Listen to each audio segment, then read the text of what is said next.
പ്രായമായ മാതാപിതാക്കളെ ഉപേക്ഷിച്ചു പോവുകയോ അവരെ ശാരീരികമായോ മാനസികമായോ ഉപദ്രവിക്കുകയോ തുടങ്ങിയ പ്രവർത്തികൾ ചെയ്യുന്നവരോട് ഒരു ദാക്ഷിണ്യവും കാട്ടേണ്ടതില്ല എന്നത് സർക്കാരിന്റെ നിലപാടാണെന്ന് മുഖ്യമന്ത്രി പിണറായി വിജയൻ. മുതിർന്ന പൗരന്മാരോടുള്ള ക്രൂരതയുമായി ബന്ധപ്പെട്ട കേസുകളിൽ ശക്തമായ നടപടി സ്വീകരിക്കുമെന്നും അദ്ദേഹം കൂട്ടിച്ചേർത്തു.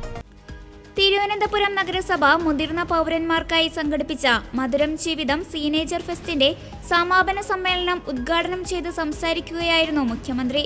വയോജനങ്ങളുടെ പരിചരണത്തിനും ക്ഷേമത്തിനും ശ്രദ്ധ നൽകേണ്ടതുണ്ട്. സംസ്ഥാന സർക്കാർ ഈ കാര്യത്തിൽ പ്രതിജ്ഞാബദ്ധമാണെന്ന് മുഖ്യമന്ത്രി പറഞ്ഞു. പ്രായമാകുന്നവർ തനിച്ചായി പോകുന്നില്ല എന്നുറപ്പുവരുത്താനും ആരോഗ്യ സേവനങ്ങൾ ലഭ്യമാക്കാനുമുള്ള ഇടപെടലുകൾ സംസ്ഥാന സർക്കാർ നടത്തുന്നുണ്ട്. 1600 രൂപ നിരക്കിൽ വാർദ്ധക്യ പെൻഷൻ ലഭ്യമാക്കി വരുന്നു.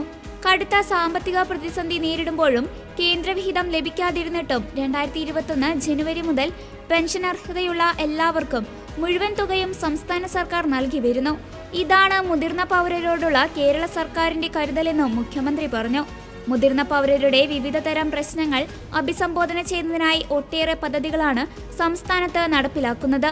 ഭാരതീയ ചികിത്സാ വകുപ്പുമായി ചേർന്ന് സംസ്ഥാനത്തെ വൃദ്ധസദനങ്ങളിലെ താമസക്കാർ അനുഭവിക്കുന്ന മാനസിക സമ്മർദ്ദം, മറ്റ് ആരോഗ്യ പ്രശ്നങ്ങൾ എന്നിവർക്ക് സൗജന്യ ആയുർവേദ ചികിത്സയും സാന്ത്വന പരിചരണവും നൽകുന്ന വയോ അമൃതം പദ്ധതി അതിൽ ഒന്നാണ്. അതുപോലെ മുതിർന്ന പൗരരുടെ ക്ഷേമം ഉറപ്പാക്കുന്നതിനായി പോലീസ് ഡിപ്പാർട്ട്മെന്റ് മുഖേന നടപ്പിലാക്കി വരുന്ന പദ്ധതിയാണ് പ്രശാന്തി ഹെൽപ്പ് ലൈൻ. ഇതിനായി പ്രത്യേക മൊബൈൽ ആപ്ലിക്കേഷൻ നിലവിലുണ്ട്. മെഡിക്കൽ ആവശ്യങ്ങൾക്കും മറ്റ് സഹായങ്ങൾക്കും ഈ ഹെൽപ്പ് ലൈൻ മുഖേന ബന്ധപ്പെടാനാകും. സംസ്ഥാനത്തെ വൃദ്ധസദനങ്ങളിലെ അടിസ്ഥാന സൗകര്യങ്ങൾ ദേശീയ നിലവാരത്തിലേക്ക് ഉയർത്തുന്നതിനായി സെക്കൻഡ് ഇന്നിംഗ്സ് ഹോം എന്ന പേരിൽ ഒരു പദ്ധതി പരീക്ഷണാടിസ്ഥാനത്തിൽ ആരംഭിച്ചു. ഇത് സംസ്ഥാനത്ത് ആകെ വ്യാപിപ്പിക്കാനാണ് ഉദ്ദേശിക്കുന്നത്. തദ്ദേശ സ്വയംഭരണ വകുപ്പിന് കീഴിലുള്ള പകൽ പരിപാലന കേന്ദ്രങ്ങൾ നവീകരിക്കുന്നതിനായി സ്വയംപ്രഭ ഹോം പദ്ധതി ആരംഭിച്ചുവെന്നും മുഖ്യമന്ത്രി പറഞ്ഞു.